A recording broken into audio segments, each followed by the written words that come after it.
Guess করো আমি কে? আহা, ধারণা করো না আমি কি, আমি তো তোমার পরিচিত। আমার আমি চিনছি না। আপনি আমাকে ছাড়েন। আপনি আমাকে ছাড়েন বলছি। আমার হাতটা ছও দেখো। না, আমি আপনাকে চিনছি না। উফ, তোমার আপনি গেজিং আমাকে ছাড়েন তো। আজব তো। সরি আপু, সরি আপু। কে আপনি? আপনাকে তো আমি চিনতেছিই না।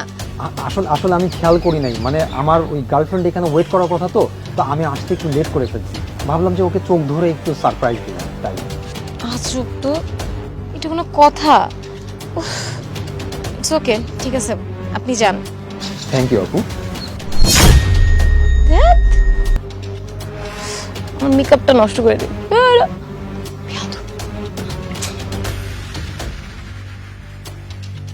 নে ধর। শুধু আমার ফোন হবে কেন? ফোন তো আমাদের দুজনের, তাই না? হ্যাঁ, কিন্তু ফোনের পাসওয়ার্ড তো জানি না, তাই তো।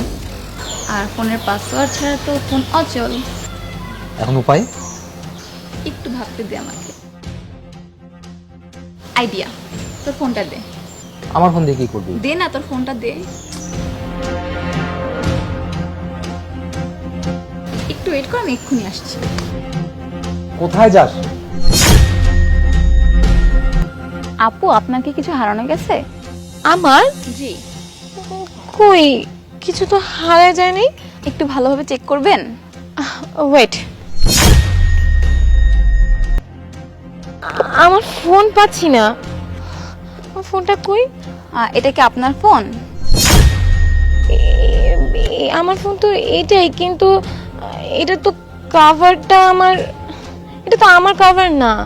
আচ্ছা আপু, আপনি আপনার পাসওয়ার্ডটা দেন, আমি একটু দেখি। ওকে ঠিক আছে, দেখেন 2211। সরি আপু, এটা আপনার ফোন না। আনলক হচ্ছে না। নো। ওকে আপু। আচ্ছা, আমি কি করব? দোস্ত, পাসওয়ার্ড তো পেয়ে গেছি। তাড়াতাড়ি বল। 2211। 2211। আরে বাহ, কেমনে ম্যানেজ করলি? সেটা তোর জন্য লাভ নেই। বল না। না, তুই আমার ভাগের টাকাটা পাঠিয়ে দিস, আর এই নে তোর ফোন। ওকে যা।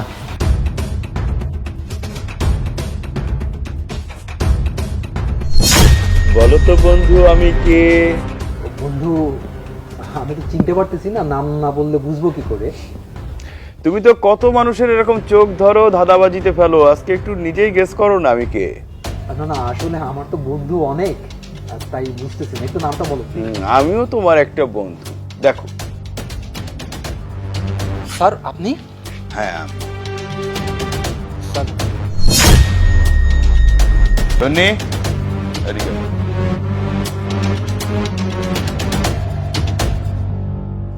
কি? দেখেছো, চিনতে পারো ওকে? জি স্যার। আগে মোবাইলটা দিয়ে দাও। প্রতিদিন অনেক অনেক মানুষদেরকে এভাবে ধাঁধাবাজিতে ফেলে তাদের মোবাইল, মানিব্যাগ, টাকা পয়সা হাতিয়ে নিয়ে চলে যাও, কেটে পড়ো। তারা কান্নাকাটি করে, তাদের কান্নাটা তো দেখো না, তাই না?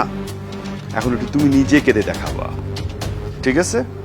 স্যার আমি কাঁদতে পারি না স্যার। সমস্যা নেই, ওরা তোমাকে কাঁদাবে।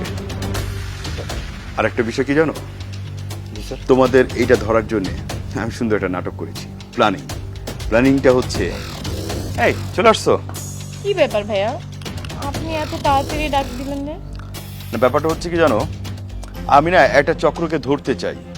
তো চক্র? হ্যাঁ, এটার জন্য না মানে একটু অন্য টাইপের হেল্প লাগবে। যেটা হচ্ছে কি, তুমি দাঁড়ায় থাকবে, একটা বিষয় আমি তোমাকে দেখাই। ওই যে একটা ছেলে একটা মেয়েকে দেখছো না, ওদেরকে দেখে কি মনে হচ্ছে, গার্লফ্রেন্ড বয়ফ্রেন্ড না? অবশ্যই, তারা তো গার্লফ্রেন্ড বয়ফ্রেন্ডই লাগছে। না না, ওদের ভিতরে ওরকম কোনো রিলেশন নেই। ওদের রিলেশনটা খুব অদ্ভুত রকমের একটা রিলেশন। ওরা দুইটাই হচ্ছে চোর। কি বলে? হ্যাঁ, এখন এদেরকে না আমার সন্দেহ হচ্ছে, মানে এখন কনফার্ম না, জাস্ট আমি একটা টোপ ফেলতে চাই। এই টোপটা ফেলে যদি ওরা গিলে ফেলে দেন আমি ধরতে পারবো। আমার সন্দেহ হচ্ছে, একটু নাটক করাই লাগবে তোমাদেরকে ধরতে। সরি স্যার, ভুল হয়ে গেছে স্যার। স্যার আমরা এই ভুল আমাদের দ্বারা আর কখনো হবে না স্যার। হ্যাঁ, আসলে অনেক ভুল হয়ে গেছে, আর এই ভুলগুলো শুধরানোর জন্যে তোমাকে জায়গা মতো যেতে হবে। ওইখান থেকে শুধরিয়ে আবার পাঠিয়ে দেবে, ঠিক আছে? আর ওই মেয়েটার কি করবেন? কান টানলে মাথা আসে, কানটাকে যেহেতু পেয়েছি মাথাকেও পেয়ে যাব। অফিসার নিয়ে যান। Sir, madam, madam, sir. Thank you Tonni. না, আসলে ধন্যবাদটা আপনাকে দেওয়া উচিত। আপনার মতন পুলিশ অফিসার যদি এই দেশে থাকে তাহলে এই চুরি চামারি আর জীবনেও হবে না। আপনাদের মতন পুলিশ অফিসারকে তো সিলিউট দেওয়া দরকার। সত্যি কথা বলতে কি, তোমাদের মতো জনগণও দরকার আমাদেরকে হেল্প করার জন্য। জনগণ যদি সবসময় পুলিশকে এভাবে সাহায্য করে তাহলে জানো পুলিশের কাজ করতে অনেক সুবিধা হবে। অবশ্যই। ঠিক আছে, ঠিক ভালো থাকো, সাবধানে থাকো, আর কেউ চোখ ধরলে অন্তত নিজের ব্যাগটাকে সামলে রেখো। এবার তো আর চোখ ধরতে ওটা তো যদি আমাদের প্ল্যানিং ছিল, নিশ্চয়ই তুমি এটাও অ্যালার্ট হয়ে যাবে। ওকে, আল্লাহ হাফেজ। আল্লাহ হাফেজ।